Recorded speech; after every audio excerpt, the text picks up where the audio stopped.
Hi guys, मैं Ashok sir आज आप लोग के सामने संवेगात्मक विकास पर चर्चा करेंगे जो कि बीएड सेकंड सेमेस्टर में दिया गया है।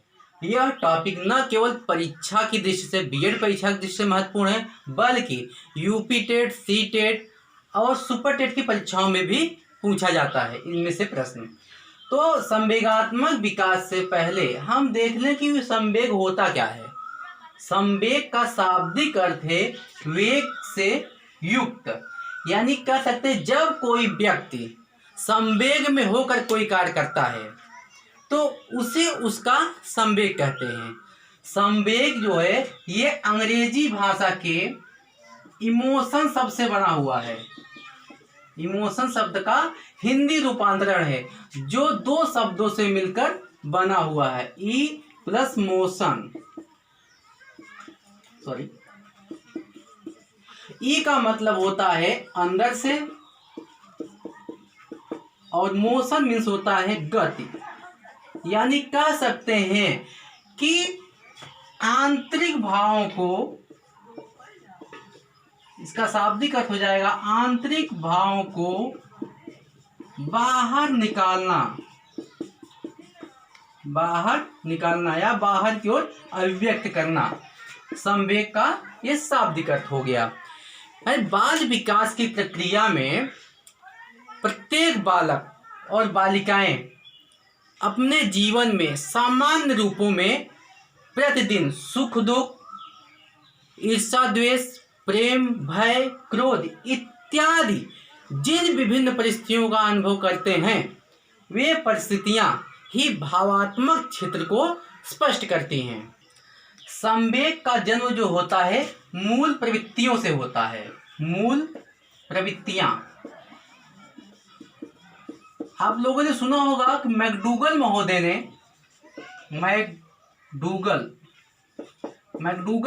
ने मूल प्रवृत्तियों की संख्या 14 बताई। मूल प्रवृत्तियों की संख्या जो है 14 बताई है। ये अक्सर परीक्षाओं में पूछा भी जाता है कि मूल प्रवृत्तियों की संख्या कितनी है, 14 है। तो इन जो मूल प्रवृत्तियां हैं इनसे ही जुड़े संवेग होते हैं, या कह सकते हैं कि संवेग का जन्म मूल प्रवृत्तियों से हुआ है। जब जैसे राग फीलिंग बढ़ जाता है तो संवेग का जन्म होता है। जैसे वुडवर्थ महोदय ने कहा कि संवेग व्यक्ति की उत्तेजित दशा है।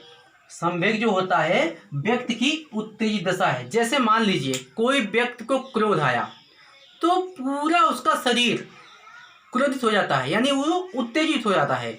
इसलिए ये इनका जो डिफिनेशन है वो बहुत ही महत्वपूर्ण है। वाटसन महोदय ने कहा कि संवेग जो होता है जन्म से ही भय प्रेम पीड़ा ये जन्म से ही पाया जाता है।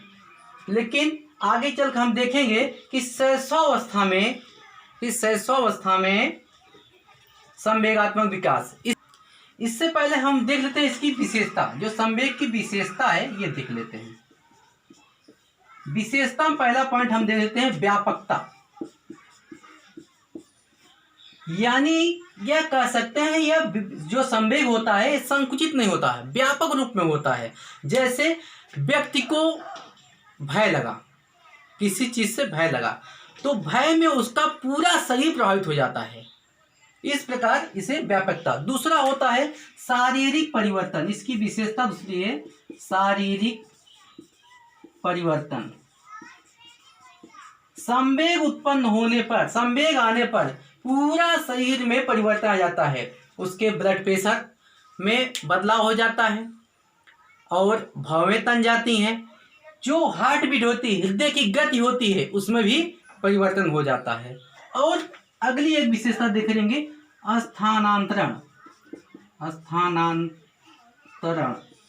स्थानांतरण में क्या होता है, जैसे मान लीजिए वर्तमान समय में लॉकडाउन का समय चल रहा है, कोई व्यक्ति घर से बाहर गया और प्रशासन द्वारा पूछे जाने पर कारण वो स्पष्ट रूप से यानी संतोषजनक उत्तर नहीं दे पाया तो वहां उसे क्या डांट मिली। जब उसे डांट मिली तो उसे गुस्सा आया तो आकर घर पे जब आकर कोई उससे उसी वक्त पूछ लिया कि इतना लेट कैसे हो गए, तो अपना जो गुस्सा होता है वो किसी और पे उतार देता है, अपने परिवार वालों पे उतार देता है। ये इसकी और विशेषता है। और चौथा जो होता है, विचार शक्ति का लोप, विचार शक्ति का लोप हो जाता है। जब व्यक्ति अधिक क्रोधित होने पे या अधिक भय हो जाने पर, यानी संवेग की अवस्था में हो जाने पर, उसका जो विचार है वो वहाँ वास्तविकता से हट जाता है, जो वास्तविकता होती है उससे हट जाता है। इसलिए विचार शक्ति की लोप भी ये इसकी विशेषता है। अब हम लोग देखेंगे संवेगात्मक विकास के जो पहलू हैं, जैसे संवेगात्मक विकास के जो पहलू हैं उस पर चर्चा करेंगे कि शैशवावस्था में इसकी क्या विशेषता है या शैशवावस्था में इसकी क्या स्थिति है, ये देखते हैं। शैशवावस्था में संवेगात्मक विकास, अभी हम लोगों ने चर्चा किया था, मैकडूगल्स महोदय ने संवेग की 14 यानी मूल प्रवृत्तियों की संख्या 14 बताई, तो उससे जुड़े संवेग भी 14 होंगे। लेकिन ब्रिजेश महोदय हैं, इन्होंने संवेग की संख्या 10 बताई है। इनके आधार पर इन्होंने बताया कि संवेग जो होते हैं 10 होते हैं। जन्म के समय शिशु में बताएं केवल उत्तेजना होती है, उत्तेजना संवेग होता है। बाकी 2 वर्ष की आयु में लगभग सभी संवेग का विकास हो जाता है। तो हम देखेंगे जन्म के समय क्या होता है, उत्तेजना, और बालक जब 3 माह का होता है तो आनंद, कष्ट, और 6 माह में क्रोध, घृणा, भय ये भी आ जाते हैं, और 12 माह में यानी 1 वर्ष में स्नेह, उल्लास ये भी, और 18 माह में देखेंगे तो ईर्ष्या भी आ जाती है, और 2 वर्ष में हर्ष। लेकिन कोई कोई वैज्ञानिक जैसे वाटसन महोदय ने क्या कहा कि जन्म के समय ये क्रोध, भय, प्रेम ये 3 संवेग जन्म के समय पाए जाते हैं। लेकिन इन्होंने अपना अलग ही बताया है। तो अब ठीक है, देखते हैं कि बाल्यावस्था में क्या स्थिति है। तो देखेंगे बाल्यावस्था में संवेगात्मक विकास। संपूर्ण बाल्यावस्था में संवेगों की जो अभिव्यक्ति है इसमें निरंतर परिवर्तन होते रहते हैं। प्रारंभिक बाल्यावस्था में शिशु में संवेग बने रहते हैं, लेकिन उत्तर बाल्यावस्था मतलब 9 से 12 वर्ष में जो होता है धीरे धीरे कमजोर होने लगते हैं। जैसे क्रोध और जिद ये कम होने लगता है तथा भाव रूप में परिवर्तित हो जाते हैं। कह सकते हैं इसमें शिष्टता भी आ जाती है। शिष्टता यानी बालकों में शिष्टता आ जाती है, वो अच्छे और बुरे की पहचान करने लगते हैं, अच्छे और बुरे की बारे में जानने का प्रयास भी करने लगते हैं। इस अवस्था के यानी बाल्यावस्था के प्रारंभिक काल में संवेगों की इच्छा पूर्ति न होने के कारण बालक तथा बालिकाएं क्रोध से ग्रसित हो जाते हैं, जबकि बाल्यावस्था में बालिकाएं क्या करती हैं, रोने लगती हैं, ये रोना धोना चालू कर देती हैं, जबकि बालक क्या करते हैं, ये उदास हो जाते हैं, बालक उदास हो जाते हैं। इस अवस्था में संवेगात्मक विकास तीव्र गति से होता है, जिसमें शिक्षक और विद्यालय अत्यधिक प्रभाव डालते हैं। अब हम देखते हैं कि किशोरावस्था में संवेगात्मक विकास। इस अवस्था में यानी किशोरावस्था में प्रेम, दया, क्रोध और सहानुभूति आदि जो संवेग होते हैं ये अपना अस्थायी रूप धारण कर लेते हैं, और इन अस्थायी रूपों पर नियंत्रण करना बहुत ही मुश्किल रहता है, डिफिकल्ट हो जाता है। यानी बालक कहते हैं कि क्रोध कब आता है, बालक को सबसे ज़्यादा क्रोध कब आता है, जब कोई व्यक्ति उसके साथ अनुचित व्यवहार करता है या उन्हें बच्चा समझकर उनके साथ व्यवहार करता है। वो अपने क्रोध की अभिव्यक्ति किस का करते हैं, ज्वालामुखी की तरह फट नहीं जाते हैं, वे या तो रूठ जाते हैं रूठकर या मुंह फुलाकर या फिर उस व्यक्ति की आलोचना करते हैं जिसके कारण उन्हें गुस्सा आ रहता है, उसे जोर जोर से चिल्लाते हैं, इस तरह उसे करते हैं।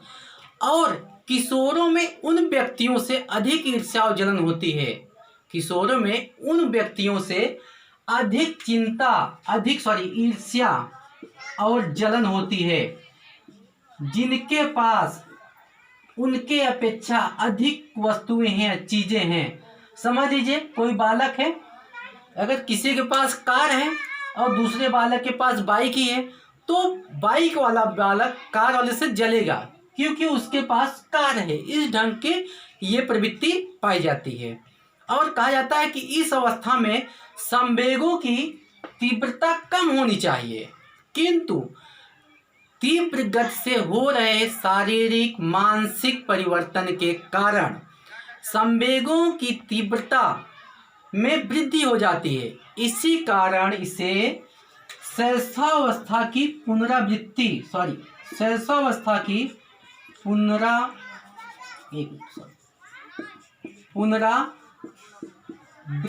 का काल कहा जाता है। शैशवावस्था का पुनरावृत्ति का काल कहा जाता है, ये भी आप लोग को याद रखना है। ठीक है, अब हम देखेंगे कि इस पे कुछ प्रभाव भी पड़ते हैं। जैसे इसके दो प्रभाव होते हैं, संवेग के दो प्रभाव, एक तो सकारात्मक होते हैं, ये भी आपको जानना जरूरी है। दूसरा होता है नकारात्मक। सकारात्मक प्रभाव जो होता है ये संवेग बालकों के शरीर के जो इंटरनल बैलेंस है उनमें गड़बड़ी करता है और एक निश्चित दिशा देता है, ताकि उनका जो, जैसे कोई बालक है, अब उनको आप उत्तेजित करेंगे, उनको प्रेरणा देंगे तो उचित दिशा में वो कार्य करेंगे। और नकारात्मक प्रभाव क्या है? नकारात्मक, यदि संवेग ज़्यादा हो जाता है, यानी जैसे कि संवेग की बालक के अंदर एक परीक्षा के दौरान उसे डर ज़्यादा हो गया तो उसका पेपर सही नहीं जाएगा। इस प्रकार जिन छात्रों को शिक्षक द्वारा ज़्यादा डांट मिलती है तो उनका क्या होता है, वो विद्यालय आने में नागा करने लगते हैं, कम आते हैं, और ये नकारात्मक प्रभाव हो जाता है। संवेगात्मक विकास की जो समस्याएं हैं उनको दूर करने के लिए कुछ उपाय भी दिए गए हैं, कुछ उपाय भी हैं, वो कैसे दूर होते हैं ये भी देखना है। तो उपाय दूर करने में सबसे बड़ा महत्व किसका होता है? माता पिता है। उन्हें चाहिए कि अपने बच्चों की उपेक्षा न करें, उनकी इच्छाओं को जानने का प्रयास करें कि उनकी इच्छा क्या है, उस हिसाब से उनका कार्य करें, यानी उनकी इच्छाओं का दमन न करें। और दूसरी महत्वपूर्ण भूमिका होती है उनके उपाय दूर करने में शिक्षक। यदि शिक्षक का व्यवहार अप्रिय है, कठोर अनुशासन में रखता है छात्रों को और उन्हें शारीरिक दंड देता है, तो ऐसे बालकों का जो विकास है ये ठीक ढंग से नहीं हो पाएगा और इस ढंग का व्यवहार न करके उनके संवेगात्मक विकास में वृद्धि की जा सकती है, यानी वो ऐसा ना करना चाहिए। और वह बालक के समक्ष, जैसे शिक्षक है, बालक के समक्ष कोई उदाहरण देके अच्छे बुरे में अंतर बताए। ऐसे करने से बालक साहसी या कायर भी हो सकता है, क्रोधी या सहनशील भी हो सकता है, आदि बन सकता है।